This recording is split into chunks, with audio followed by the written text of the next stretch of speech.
What's up, guys? Welcome to another episode of Roof Connections podcast. My name is David Huval, and today I will be your host. Joining me today are two gentlemen I work with at RoofConnect, and I'll let them introduce themselves. We've got Mr. Wayne Gwaltney, who is our new Vice President of Sales, and Ken Beck, who took over our Director of Business Development role. So, guys, if you want to introduce yourself, say hello, tell me a little bit about yourself so the audience can know a little bit about your background in the industry.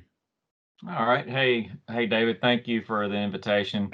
It's Wayne Gwaltney. I'm VP of Sales at RoofConnect. I've been with with RoofConnect almost 3 years now, and I've been in the commercial roofing industry since 2002, and so done a lot of different roles in the years. Ken and I actually started. I started in the roofing industry right after Ken.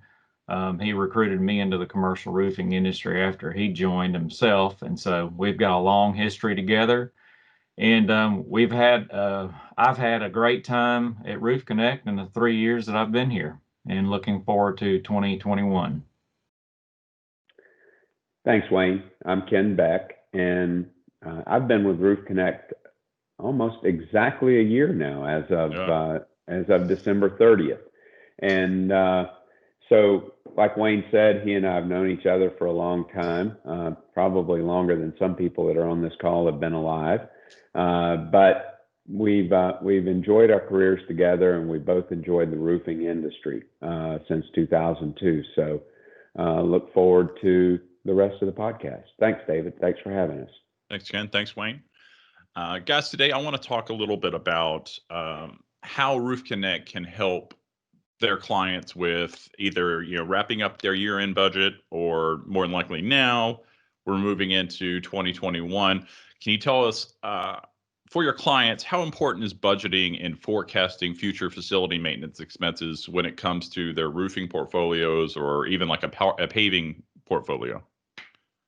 So, budgeting as it relates to roofing and parking lots basically creates organization. It eliminates surprises in all directions, repair and maintenance, capital, and from the expense of the roof or parking lot, performance, from the roof performance, and from out of control invoices. Budgeting just makes so much sense, and it's so important to get that right. Mm-hmm. A lot of people are really good at it. They've got it honed in and refined, and it's like a well-oiled machine. We've got others that, on the opposite end of the spectrum, they kind of guess at it, and, it doesn't always work well. We end up having to change scopes of re-roofing projects to fit budgets and shuffle things around, so to speak. You see people that take the roofing spend or roofing budget and go take it and you buy HVAC equipment with it. I mean, there's all sorts of ways it happens.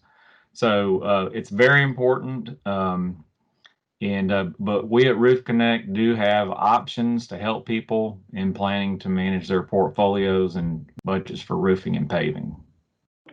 So even though now I work mostly in the governmental, education, and nonprofit space as far as helping people manage their roofing and paving assets, I've worked in the national account arena, and David, it's absolutely astounding to me how many people don't even have a proper inventory of their assets.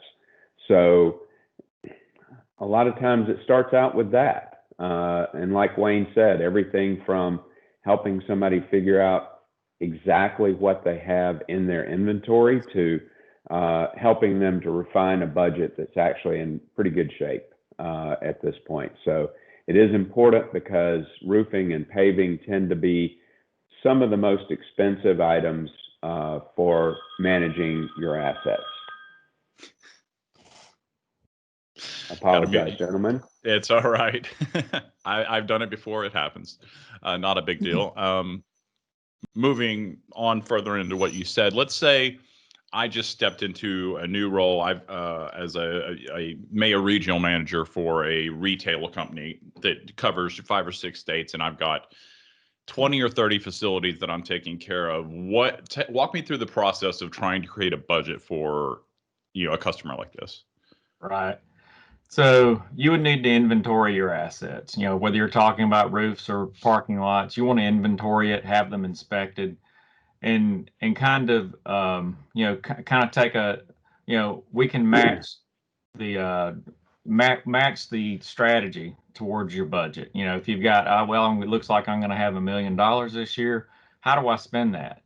And so we can kind of help you spend it in the best way to get the most value and to make the most improvements out there. So you would want to prioritize your repairs. Not all repairs are the same as far as the urgency. Uh, Focus on the average roofs and the good roofs. The bad roofs, sometimes people want to spend money trying to fix bad roofs. We'll identify during the inventory which roofs are really, it doesn't make sense to spend any more money on those roofs, and those are the ones that need to be budgeted for replacement. So let's not waste money on bad roofs. Let's spend the money on the good roofs. That's I kind guess of you see the longer you postpone the good roofs, trying to take care of the bad roofs, they're going to fall and into they that. get worse shape. Yeah. Right. Right. Okay. And typically, you have expense money, repair and maintenance money, and then you have capital. And so there's two different budgetary numbers in play there. Okay. Exactly. Ken, did you have anything you want to throw in on that, or? No, I think Wayne hit a lot, if not all, the points that are really important. I think the thing that it's kind of like when you're looking at human capital. Are you better off spending your time with your top performers? Or are you better off spending your time, with trying to bring up the bottom performers? You need to realize where your investment is best spent, and it's usually best spent on the average to good roofs to keep them in that condition, and then just cut your losses on the bad ones and go ahead and budget for the capital expenditure, like Wayne said. Okay.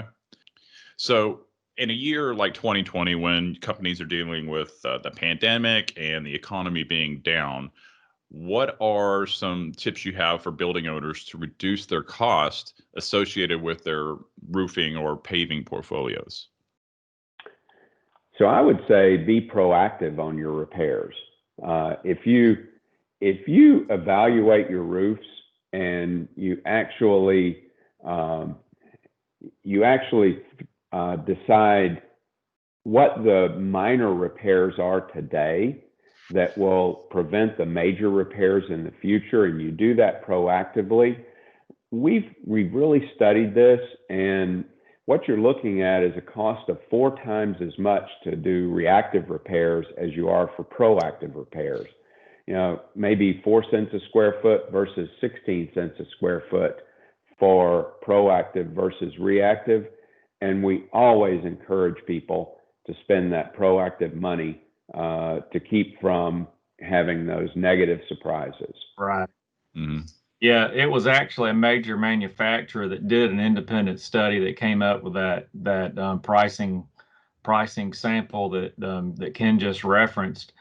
And so it just makes so much more sense if you've planned your repairs and you're not, calling a roofer and rushing out in a rainstorm in the windshield time, and it's hard to do the repair right when the roof's wet. All these types of things. It just makes so much more sense to plan it, do it when the weather's conducive to that type of repair, and it's just all planned and scheduled, and it's not an emergency. And so it just makes so much more sense to be proactive if you can.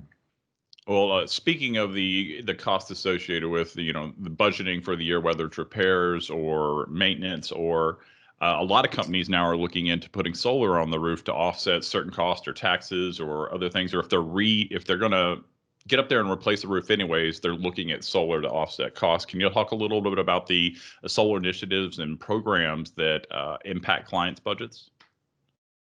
Sure. Speaking from somebody that really does believe in using solar for the future and living up to the responsibilities that we have as a country and as a world, I think that everybody should investigate the financial options when it comes to solar. There are if you're a for-profit industry or a for-profit company, then there's the tax incentives that come along with it. It's a perfect time to look at it when you're doing the roof. If you're a private enterprise that pays real estate taxes, there's even a way that you can delay the payment on the roofing and the solar, and combine that into a creative financing that would help you by paying it strictly through your property taxes. So there's all kinds of financial benefits that are out there, and there's also the power benefits long term, and we can help people to figure out what that ROI is, and when the payback is, so they know when they actually start making money on doing the right thing. And I would assume some areas of the country are more lenient, or there's more incentives in certain parts of the country depending on where you live. I know the Northeast, solar's big. California, solar big. It's something to consider there for facility managers. You're right, David. And actually, Texas is, believe it or not, started being a very progressive place for alternative energy. I'm sorry, Wayne, I interrupted. Go ahead. Oh, it's okay. So solar's becoming a really big deal for us, and it makes a lot of sense as more companies become more environmentally conscious. But and it also, like Ken said, alternative ways to finance roofing. And then sometimes if you've got a brand new roof and you don't need to buy a new roof, it can have a dramatic impact on cost associated with power. We see it being a big time no-brainer type situation in places where power is expensive. If you spend a lot per kilowatt hour, then it could make a lot of sense for you. And so yeah, it's been great. Well, gentlemen, if someone listening to this podcast, how can they get a hold of you if they're interested in getting help with their budgets? If anyone needs help with budgeting, any of the national account managers or regional account managers, and Ken and I and the entire staff at RoofConnect would be happy to help. And we'd love an opportunity to help.